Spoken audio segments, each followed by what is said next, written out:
What's up, Rap Pulse family? When the game sat down with Shannon Sharp and said he's the best rapper to ever come out of Compton, the internet did exactly what it always does. Screenshots, think pieces, Kendrick fans loading ammunition.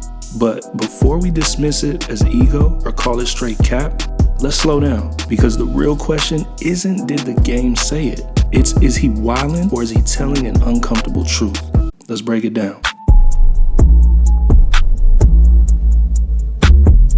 Let's start with facts, not headlines. On Club Shay Shay, the game didn't hesitate. He said confidently that he believes he's the best rapper to come out of Compton. Can't nobody out-rap me, man. And anybody that knows will know. Because people can't, even if you are, like, no one can do what I can do. Not one of, the. In his credit, he didn't just say it and move on. He backed it with reasons, longevity, catalog, impact, presence, the whole resume argument.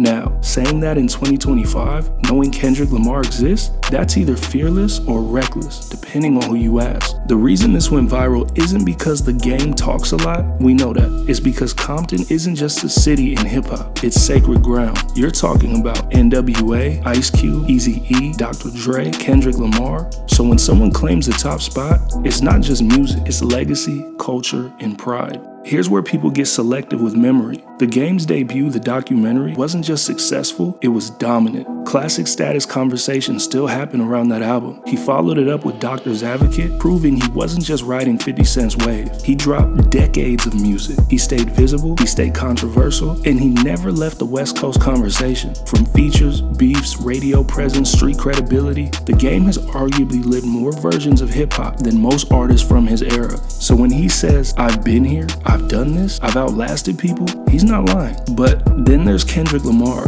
and this is where the game's argument starts wobbling. Kendrick doesn't just have albums, he has moments, cultural resets, Grammy dominance, a Pulitzer Prize. He changed how mainstream audiences see lyricism, storytelling, and West Coast identity. Even people who don't love Kendrick have to admit this. His peak changed the direction of hip-hop, not just the sound. So if best means greatest cultural impact, highest artistic recognition, global influence, Kendrick's name is hard to argue against. This is where the game might not be wildin', just using a different definition. If best means most consistent presence, most lived rap life, most raw embodiment of Compton street energy, then yeah, the game's argument makes more sense. But if best means legacy, influence beyond the city, cultural leadership, then Kendrick probably clears. The problem isn't that the game claimed the crown, it's that fans hear best and assume there's only one metric.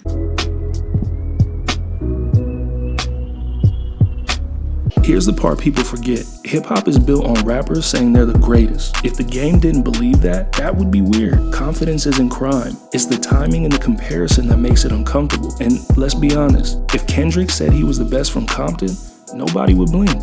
So, is the game wildin'? Maybe a little. But is he lying? Not entirely. This isn't about disrespecting Kendrick. It's about how we define greatness, legacy, and survival in hip-hop.